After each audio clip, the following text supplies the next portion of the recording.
Battlefield 6 just had the biggest launch in franchise history, with over 7 million copies sold in just 3 days. Also Game of the Year trophies and EA screaming record-breaking from every rooftop. And then right after all that success, they laid people off all across every Battlefield studio, such as DICE, Criterion, Ripple Effect, Motive.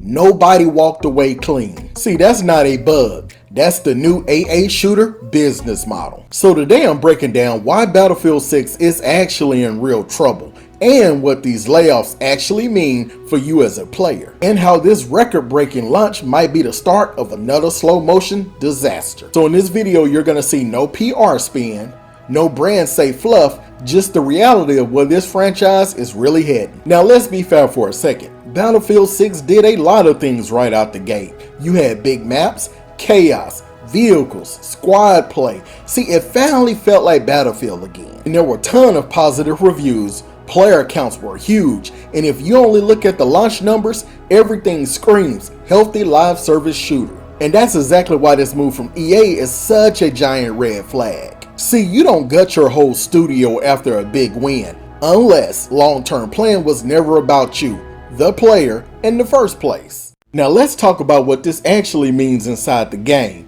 See, a live service shooter lives or dies on these 3 things: fast fixes, fresh content, and long-term vision. So when you cut the staff across all Battlefield studios, see, you're gonna hit all 3. So that means fewer people working on the game means slower patches. Slower patches mean bugs and exploits stick around longer. And when players realize, yeah, that thing that's been broken for months, see, it's still broken, yeah, they're gonna bounce. We've already seen the cracks. Recoil feeling inconsistent, netcode and hit reg moments that make you question your sanity, balance passes that fix one weapon and then accidentally break 3 others. See, those problems are normal in a big shooter at launch. But what's not normal is cutting the people who's fixing them right when the game needs the most support. And here's the uncomfortable truth. See, a record-breaking launch doesn't guarantee long support anymore. See, in 2023 and 2024, see, that might have meant something, but in 2026, all it guarantees is that the shareholders are happy for at least a quarter. And once that launch spike locks in, see, the question shifts from how do we make this the best Battlefield ever to how do we keep the margins high while doing the minimum. And that's how you end up with this: a massive launch, victory lap, restructuring, smaller teams, slower updates. And by the time you, the player, actually feel the slowdown, the people who made this decision have already moved on to the next PowerPoint deck. Now, if you're still having fun playing Battlefield 6 right now, that's great. See, I'm not here to tell you to stop playing the game you enjoy. See, I still play it myself from time to time. What I am telling you is to be realistic about what you're investing in. A live service game, which is very taxing on your time. They're asking you to grind battle passes, update weapons, chase cosmetics. See, they want you to make this your home game. When a publisher cuts the devs this early, see, they're telling you something. This is not a 10-year plan. This is probably not even a 4-year plan.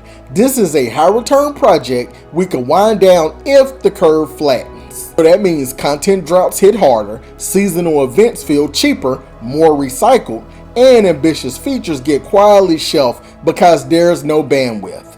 And no, this isn't just a Battlefield problem. This is how AAA live service shooters are being built right now. They spin up a huge team for 3 to 5 years, drop a giant marketing bomb, launch, cash in, take the awards. And they trim the workforce, keep a skeleton crew, and see how long the player base hangs on. So we've seen pieces of this before with Destiny 2's content voting.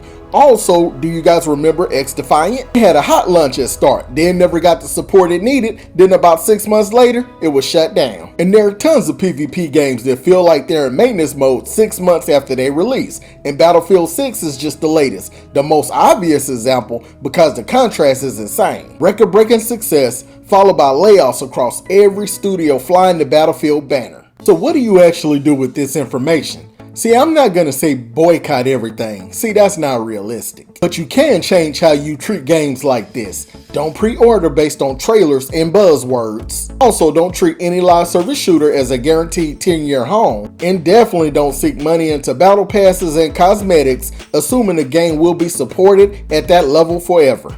But treat these games like they're on a timer. Enjoy them while they're good. but always have an exit plan for when the support slows down and the publisher moves on. So the brutal truth about Battlefield 6 is this: the game succeeded, the business model won, and the people who actually built and fixed this thing, they're expendable. See, if you've been around this channel for a while, you already know my stance. I don't trust any live service shooter until I see how they act after the launch hype dies. In Battlefield 6, they just showed their hand earlier than most. And I'll keep covering it, and I'll keep calling out the good and the bad, but I'm never going to pretend this is your favorite forever shooter when the publisher clearly doesn't treat it that way. If you want more no BS breakdowns like this on Battlefield, Destiny, and every other shooter that tries to eat your time, hit subscribe, drop a like so this actually reach other players. And tell me in the comments how long you think Battlefield 6 can realistically last under this current form. And I am Ibetonme, and you should bet on you, not on publishers like this. And if you do want to see my no BS breakdown guys of hardcore FPS and extraction shooters, I would suggest you watch this playlist next. Also, don't forget to like and sub. You guys have a great day. Peace.